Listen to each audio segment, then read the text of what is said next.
ভিডিওটা পুরোটাই দেখবেন। মুসলিমের প্রতি কত অত্যাচার এবং অন্যায় করা হয়েছে। আমাদের মসজিদে এসে পেশাব করে গেছে, আমাদের কোরআন ছুঁড়ে ফেলে দিয়েছে। মেম্বারের উপরে যেখানে নামাজ পড়ে ইমাম সাহেব সেই জায়গাটাও পেশাব পড়ে আছে, ওপর হামলা চালায় এবং বড় বড় হাম্বল দিয়ে ঘরের ছাদকে ফাটানো হয়েছে এবং ঘরের মধ্যে পেট্রোল ডিজেল দিয়ে তারা আগুন ধরেছে। দুই ঘরে দুটো পাথরের আলমারি করেছিলাম, সেগুলো ভেঙে দিই। পুলিশ থাকা থেকে ঘর ভাঙছে, এসব কি ব্যাপার?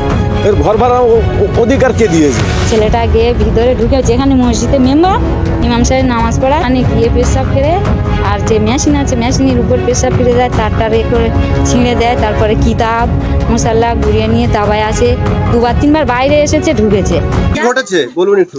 সকালবেলা ছেলেটা ছুটে এসে ওখান থেকে ছুটে এসে মসজিদের ভেতরে ঢুকে মসজিদের পেশাব ফিরে দিল, মসজিদের তারটারগুলো সব ছিঁড়ে দিল, মসজিদের চাট আর মসজিদের নামাজের পাটি নিয়ে সেইগুলো বগলে করে নিয়ে পালাচ্ছিল। এবার আমরা ধরলুম, ধরে জিজ্ঞাসা করছি। উঠে এসে মাত্র ঢুকে গেছে, আমার থেকে আগে ঢুকেছে, আমি তো লাস্টে এসেছি।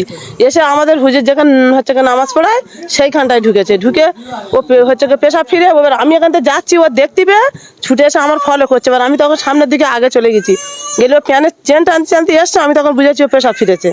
তারপর আবার আমি ব্যাগে চলে গেছি, বলি ফের ওই বউটুখানে ওখানটায় গেছে, গিয়ে তাটারগুলো ছিঁড়ে ওই রোজার চাটগুলো নিয়েছে, নামাজের পাটি নিয়েছে, নিয়ে বগলে করে ওখানে এসে বাইক এসে আমি মাঝখানে এসে ধরেছি জামার কোলাট। বলে এই তুমি মদ খেয়ে এর ভেতরে ঢুকেছো কেন? বলে আমার মদকে পাঠিয়ে দিয়েছে বলে আমি ঢুকেছি বলে। এবারে হ্যাঁ, ও বলছে আমার পাঠিয়ে দিয়েছে বলে আমি মদ খেয়ে এসেছি। না, অত বলিনি। এবার ও ছুটে ফের রাস্তার উপর চলে গেছে। এবার কাকাদের বলছি, ও কাকা তোমরা ধরো, এ মসজিদে হয় নাই করে কিছু হয়তো রেখে পালিয়েছে, আমি তো মেয়ে ছেলে মসজিদে উঠতে পারবো না, তোমরা যেও একজন মসজিদে ওঠো। এবার ওখান থেকে ছুটে এবার আমার কাকা এসে ধরেছে, ধরলি ও নেগলা মেরে ফেলে দে, আর ফেলে সেইগুলো মসজিদে রাখছিল। আর আমি তখন এসে মসজিদের গেটটা টেনে দিচ্ছি, ও ভেতরে আমি বাইরে। এবার আমাদের হুজুর উঠেছে, হুজুরি বললুম তুমি যাও, ও প্যানের চেন খুলে খুলে আসছিল, দেখো কি করেছে। হুজুরকে দেখা না পেশাব ফিরেছে, সে কোরআন টোরানগুলো সব ছড়িয়ে মরিয়ে দিয়েছে। ওই ছেলেটা কি মদ খেয়েছিল? হ্যাঁ, মদ খেয়েছিল। কি নাম ওই ছেলেটা? ও আমি যখন ধরেছি হচ্ছে বিন্দাখালি ছেলে, জিজ্ঞেস করছি, বলছে আমার বাপের নাম নারায়ণ, আমি নারায়ণের ছেলে, আমি খুব ভালো ছেলে, তোমরা আমার কেউ মারুনি। তা আমরা বলি মারবনি, যেরকম জামাই শ্বশুর বাড়ি আসে যত্ন করে সেইভাবে ও যত্ন করে বসিয়ে পানি টানি খেয়েছি। এবার আমরা এর বিচার চাই, না তোর ফাঁসি চাই। ও কেন আমাদের ধর্মে মসজিদে উঠে এরকম কাজ করেছে, তার জন্য আমরা ফাঁসি চাই। কি না বলছে একজন ঢুকে পেশাব করে দিয়েছে, কি বলবেন এই প্রসঙ্গে? কি বলবো, তার হচ্ছে মানে জায়গাটা সাজা দিতে হবে, না দিলে হবে? কি সাজা দেওয়া উচিত বলে মনে হচ্ছে আপনার? সাজা তার যে আইনি যে সাজা হবে সেই সাজা দেওয়া হবে। আমাদের মসজিদে এসে পেশাব করে গেছে, আমাদের কোরআন ছুঁড়ে ফেলে দিয়েছে।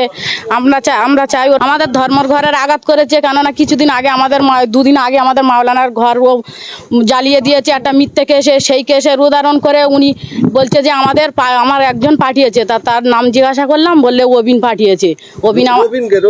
অবিন ওই তো বিন্দাখালী উনি সদস্য না কি, আমরা অতটা জানি না। যে বলছে যে রবিন পাঠিয়েছে, রবিনের নাম বললো রবিন আমাদের মদ খাইয়ে আমার পাঠিয়ে দিয়েছে, আমার এইসব করার জন্য আমার এখানে পাঠিয়েছে।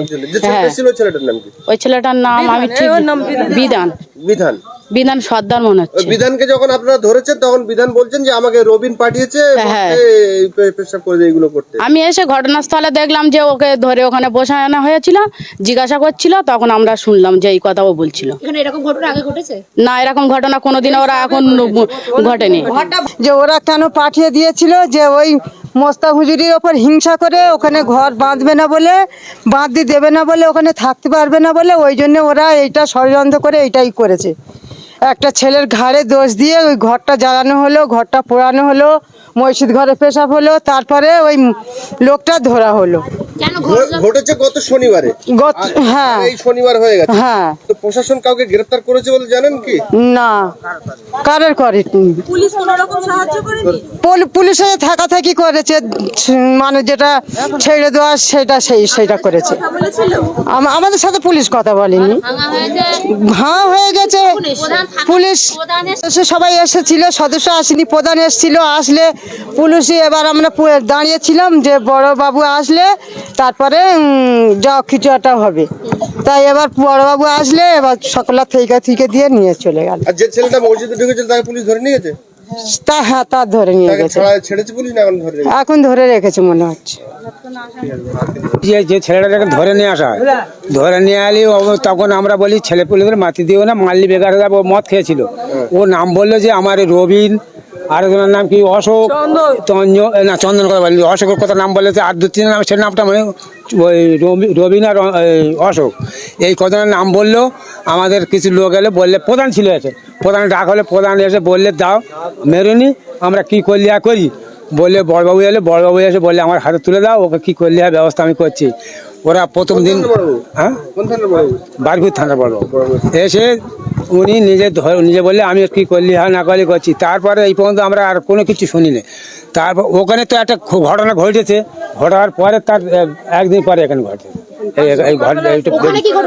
ওখানে ওনার ঘর ভেঙে দিয়েছে, প্রধান থাকায় ঘর ভেঙে দিয়েছে। ওই যে ঘর, পাকা ঘর সব, মানে ওই আমাদের হুজুরি ঘর, হ্যাঁ একটা মিথ্যে অর্ডার দিয়েছে, বলেছে ঘরের ভেতরে অনেক খারাপ কাজ হয়েছে বলে সেই ঘরটা ভেঙে ওই ইস্যু করে ভেঙে দিয়ে ওখানে প্রধান সামেত থাকায় দিয়ে ঘর ধরে ভেঙে দিয়েছে।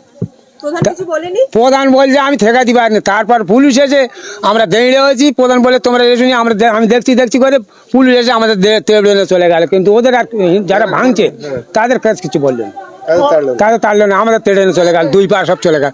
আমরা সবাই জানে না কি, সব জানে সব লোক, বারবির থানার পুলিশ এই মতো সব দুই পা ঘর পুড়েছে তাদের গ্রেফতার করেছে না, কার গ্রেফতারও করেনি, কার ধরেও নি, তারা সব ঘরে আজ সব হচ্ছে। ঘর ওই সেই জিন্নে ছাদ ভয় সিন্নে ঘর পুড়ে গেছে, সেই দিনই ঘর পুড়েছে।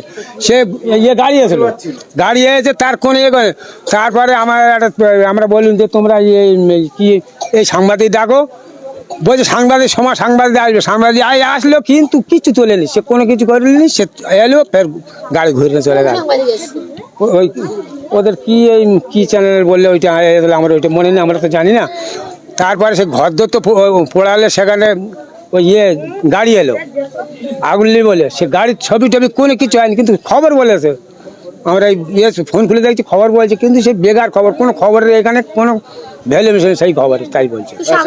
আপনার নাম? আমার নাম অজত মোল্লা। আপনি কি এই মসজিদের মুসল্লি? হ্যাঁ।